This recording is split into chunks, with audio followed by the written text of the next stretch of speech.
Hello guys, Pandian ஸ்டோர்ஸில் அடுத்ததாக என்ன நடக்க போகுதுன்னு சொன்னால், சரவணனுக்கு கொஞ்சம் கூட மயிலோட சேர்ந்து வாழ விருப்பம் இல்லை. ஆனால் மயில் தனக்கு வேண்டாம், இவர் விவாகரத்து தாங்கோ என்ற மாதிரி கேட்டுட்டாங்க கோர்ட்டில். இப்படி கேட்டோன்னே சரவணன் என்ன நினைக்கிறாங்கன்னு சொன்னால், என்ன நடிப்பு நடிக்கிறா இவ என்ற மாதிரி தான் நினைக்கிறாங்க. ஏனென்று சொன்னால், அவ்வளவு நாள் நடந்த விஷயங்கள் எல்லாம் அப்படித்தான். அதனால் இவங்க என்ன நினைக்கிறாங்கன்னு சொன்னால், இப்படி நல்லவ மாதிரி கோர்ட்டில் நடித்து திரும்பவுமே என்னுடைய வாழ்க்கையில் வந்துடலாம்ட்டு நினைக்கிறா என்ற மாதிரி நினைக்கிறாங்க. இது மட்டும் இல்லாமல் அஞ்சலிக்கு அவங்க சத்தியம் பண்ணி கொடுத்துருக்குறாங்க. இங்கே பார் அஞ்சலி, அந்த மயில் என்னுடைய வாழ்க்கையில் இனிமேல் வரப்போகிறதே இல்லை. அவள் நினைச்சாலும் வர முடியாது, யார் நினைச்சாலும் வர முடியாது. நான் அவளை விவாகரத்து வாங்கிடுவேன்.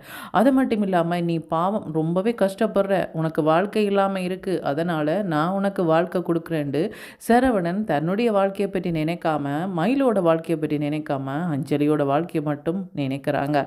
ஆனால் குடும்பமே சரவணன் அதே மாதிரி மயில் இவங்க 2 பேர்ட்ட வாழ்க்கையை பற்றி தான் யோசிச்சுட்ருக்கு. அவங்க என்ன சரவணன் இப்படியெல்லாம் பண்ணுறானே என்ற மாதிரி கேட்கும்போது, சரவணன் என்னன்னு சொல்கிறாங்கன்னு சொன்னால், இப்படியா உங்களோட சரவணன் இருப்பான், இப்படி தான் இருப்பானா, நீங்கள் இதுக்கு முதல் இப்படி தான் பார்த்துருக்குறீங்களா? இல்லையே. அதுக்கெல்லாம் காரணம் யார் தெரியுமா? அந்த மயில் தான். அவள் ஏமாத்தினதில் வச்சுச்சோ என்னுடைய வாழ்க்கை இப்படியா போச்சே, ஏன் இவள்கிட்ட போய் நான் இப்படி ஏமாந்தேன் என்ற நினச்சே இன்றைக்கு பாருங்கள், எனக்கு ஒரே பிரச்சனையாகவே இருக்குது. நான் என்னை பற்றியே கவலைப்படாத அளவுக்கு நிலைமை மாறி போச்சு. அது மட்டும் இல்லாமல் எங்கே போனாலும் இதே கேள்வியாக கேட்குறாங்க. ஆனால் எனக்கு பதில் சொல்லவே முடியாமல் இருக்குது என்ற மாதிரி சொல்கிறாங்க. இப்படி சொல்லும்போது கோமதி என்ன சொல்கிறாங்கன்னு சொன்னால், இங்கே பார் சரவணா, எதுவாக இருந்தாலும் யோசித்து முடிவெடு. இப்படி திடுதிப்பன முடிவெடுத்து அப்புறமா யோசிக்கக்கூடாது என்ற மாதிரி சொல்கிறாங்க. என்னம்மா யோசிக்க சொல்கிறீங்க? குடும்பமாக இருந்து உட்கார்ந்து யோசித்தோம் இல்லையா? யோசிக்கும்போது நீங்கள் என்ன பதில் எடுத்தீங்க? அதாவது என்ன முடிவெடுத்தீங்க? இந்த மயில் வேண்டாம், இவளோட குடும்பமே ரொம்ப மோசமான குடும்பம், இதிலிருந்து என்னுடைய பையனை காப்பாற்றினாலே போதும், தேவையில்லாமல் இதுக்குள்ளே போய் மாட்டுப்பட்டுட்டோமே என்ற மாதிரி தானே நினச்சிங்க. ஏன் ஒட்டுமொத்த குடும்பத்தையும் அவங்க ஜெயிலுக்கு கொண்டு போனது நீங்கள் மறந்துட்டீங்களா? எவ்வளோ கஷ்டப்பட்டோம். அது மட்டும் இல்லாமல் அன்றைக்கு உங்களோட அண்ணன்மார் விரையிலேன்னு சொன்னால் எங்களோட கதி அதோ கதி தான். யாரையுமே அவங்க நிம்மதியாக இருக்க விடலை இந்த குடும்பத்தில். அதோடு மட்டும் விட்டாங்களா? அது மட்டும் இல்லாமல் ஊருலகம் எல்லாமே கூட்டி, இங்கே பாருங்கள், இவங்க எங்களை ஏமாற்றிட்டாங்க, எங்களோட பொண்ணோட வாழ்க்கையை நாசமாக்கிட்டாங்க, இப்படியெல்லாம் அவங்களோட அம்மா பண்ணினாங்களே, இதெல்லாம் மறந்துட்டிங்களா? இப்படிப்பட்ட குடும்பத்தில் திரும்பவுமே வாழ போனால் என்ன நடக்கும்? திரும்ப திரும்ப இதைத்தான் பண்ணிட்டு இப்படி நல்லவ மாதிரி நடிச்சு தான் நம்மளோட வீட்டுக்கு வந்தா. அதுக்கப்புறமா தானே அவளோட சுயரூபம் தெரிஞ்சுது. இப்படிப்பட்டவளை நம்பவே கூடாது என்ற மாதிரி சொல்கிறாங்க. இங்கே பாரப்பா, என்னதான் இருந்தாலும் நீ உன்னை பெரிய ஜோசி, உன்னோட குழந்தைய பெரிய ஜோசி. அந்த குழந்தை அனாதையாக இருக்கக்கூடாது இல்லையா? யாருடைய பாசமும் இல்லாத குழந்தையாக இருக்கக்கூடாது என்ற மாதிரி சொல்கிறாங்க. இதுக்கு சரவணன் சொல்கிறாங்க, அதுக்கு வாய்ப்பே இல்லை, அந்த குழந்தைய அடுத்த நாளே நான் கூட்டிகிட்டு வந்துடுவேன் என்ற மாதிரி சொல்கிறாங்க. இதுக்கு அவங்க சம்மதிப்பாங்களாப்பா? இதெல்லாம் நடக்கிற காரியமா என்ற மாதிரி சொல்கிறாங்க. ஏன் அவங்க சம்மதிக்க மாட்டாங்க? அவங்க சொல்கிறதெல்லாம் பொய் தானே. பொய்யை சொல்கிறவங்க இதை மட்டும் நல்ல மாதிரி வளர்த்துடுவாங்களா? அது ஒன்றும் பண்ண மாட்டாங்க. தங்களை போல் பொய் சொல்கிறவங்களா தான் பிறக்கிற குழந்தையுமே வளர்ப்பாங்க. வேண்டாம், அந்த பாவம் எங்களுக்கு வேண்டாம், அதனால் நாங்கள் நல்லாவே வளர்த்து கொள்ளலாம் என்ற மாதிரி சொல்கிறாங்க. இப்படி இருக்கும்போது மயிலோட அம்மா பிளான் பண்ணுறாங்க. என்னன்னு சொன்னால், சரவணன் எப்படியாவது கோர்ட்டுக்கு வருவாங்க. அங்கே வச்சு, இங்கே பாரு, நீ சொன்னது எல்லாத்தையும் மயில் சொல்ல போகிறா, உனக்கு பெரிய பிரச்சனையாகுது, இந்த மாதிரி மிரட்டி விட்டா அவன் இல்லை நான் மயிலோடு சேர்ந்தே வாழ்கிறேன் முடிவுக்கு வருவான். இல்லைன்னு சொன்னால் அந்த ஒரு பொண்ணோட பேசிகிட்டு இருக்கிறான் இல்லையா கோயிலில், அந்த பொண்ணோடையே பேசிகிட்டு இருப்பான். அப்புறமா என்னோட பொண்ணோட வாழ்க்கை நாசமாக போயிடும் என்றிட்டு அவங்க மயிலுக்கு அட்வைஸ் பண்ணிவிட்டு தானும் நிறைய விஷயங்களை யோசிச்சுட்டு கோர்ட்டுக்கு போகிறாங்க. அங்கே போன இடத்துல சரவணனை சந்தித்து கதைக்கிறதுக்காக, இங்கே பாரு மயில், எனக்கு ரொம்ப தண்ணி தாகமாக இருக்குது, தண்ணி குடிச்சிட்டு வாரேன் என்று சொல்லிட்டு போயிட்டு சரவணன் பைக் விட்ட இடத்துல இவங்க காத்துட்ருக்குறாங்க. சரவணன் வரும்போது, என்ன நீ விவாகரத்து வாங்கிட்டு போக்கலாம், வேறொரு பொண்ணோட ஊர் சுற்றலாம்னு நினைச்சியா? அதெல்லாம் நடக்கவே நடக்காது. நீ எப்படி மயிலோட நடந்து கொண்ட, இதை மயில் இன்றைக்கு கோர்ட்டில் சொல்ல போகிற, அப்புறமா தெரியும் உனக்கு என்ன மாதிரி தண்டனை கிடைக்குதுண்டு. அது மட்டும் இல்லாமல் இல்லாமல் உன்னோட குடும்பத்தில் இருக்கிறவங்க எல்லாம் நம்மட வீட்டுக்கு தேடி வந்தாங்களே அதெல்லாம் உனக்கு தெரியாதா? அதிலேயே தெரிய வேண்டாமா? எப்போ தான் இருந்தாலும் மயிலை தான் தேடி போகணுமென்னு சொல்லி எத்தனை நாளைக்கு தான் நீ இப்படி இருக்கிறேன்னு நானும் பார்க்குறேன்ற மாதிரி வந்து சொல்கிறாங்க. அப்படியா? நம்மட குடும்பத்தில் இருக்கிறவங்க உங்களோட வீட்டுக்கு தேடி வந்தோடனே நானுமே தேடி வரவேன்னு நினச்சிங்களா? ஒரு காலமும் நடக்காது. உங்களோட பொண்ணை நான் தேடி வரவே மாட்டேன். அதுக்கு பதிலாக நான் உயிரோடு இல்லாமலே போயிடலாம். அப்படி ஒரு நிலைமை தான் வரமே ஒழிய உங்களோட வீடு தேடி நான் வரப்போகிறதே கிடையாது என்ற மாதிரி வந்து சொல்கிறாங்க. அப்படியா? அப்படின்னு சொன்னால் நீ குழந்தைய பார்க்காமலே இருந்துடுவியா என்ற மாதிரி வந்து சொல்கிறாங்க. அதுக்கு அவசியமே இல்லை. நானே வந்து கொண்டு போய் வளர்ப்பேன். எனக்கு உங்களோட வீட்டுக்கு வர வேண்டிய அவசியம் இல்லைன்னு சொல்லும்போது, அப்படியெல்லாம் உனக்கு வந்து எண்ணம் இருக்கா? அதெல்லாம் நடக்கிற காரியமா? அதெல்லாம் நடக்கவே நடக்காது. இந்த பாக்கியம் அதுக்கெல்லாம் விட்டுடுவாளா என்ற மாதிரி வந்து சொல்கிறாங்க.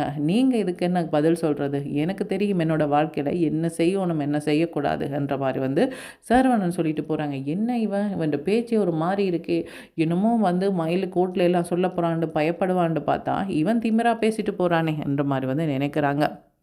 இதுக்கப்புறமா வந்து மயிலுவை வந்து சந்தித்து வந்து கோமதி வந்து பேசுகிறாங்க. மயில் வந்து எதுவுமே பேசலை. இவங்க கேட்குறக்கு மட்டும் பதில் சொல்லிட்டு இருக்கிறாங்க. மயிலை பொறுத்த வரைக்கும் நான் டிவோர்ஸ் எடுக்க போகிறேன், இவங்க யாரோ நான் யாரோ, எதுக்கு அவங்களோட மனசை நோக்கடிப்பா என்ற மாதிரி தான் அவங்க பேசிகிட்டு இருக்கிறாங்க. உண்மையாகவே அவங்க அப்படி நினச்சி பேசுகிறாங்களா? அல்லது போனால் இல்லை நாங்கள் பண்ணதெல்லாம் தப்பு, இனிமேல் அந்த மாதிரி ஒரு தப்பு நடக்காது, ஆனாலுமே எனக்கு விவாகரத்தை தாங்க, அந்த குடும்பத்தை இன்னுமே கஷ்டப்படுத்த நான் விரும்பலை என்ற மாதிரி வந்து சொல்லும்போது சரவணனுக்கும் சரி அவங்களோட குடும்பத்துக்கும் சரி அவங்க மேலே பரிதாபம் வரும். அதை வச்சே சரி பாவம் மயில திரும்ப சேர்ந்து வாழ்ந்துடலாம் என்ற மாதிரி நினைப்பாங்கன்னு வச்சு அப்படி ஒரு நாடகம் ஆடுறாங்களா தெரியல. ஆனால் அவங்க ரொம்ப பயந்தவங்களாகவும் இவங்களோட குடும்பம் பாவம் நாங்கள் தான் ஏமாத்திட்டேன் என்ற மாதிரி தான் அவங்களோட பதில் எல்லாமே இருக்குது. கோர்ட்டில் வந்து கவுன்சிலிங் எல்லாம் முடிஞ்சுதே, என்ன முடிவெடுத்தீங்க என்று கேட்கும்போது சரவணன் வந்து என்ன சொல்கிறேன்னு தெரியாமல் திகைக்கிறாங்க.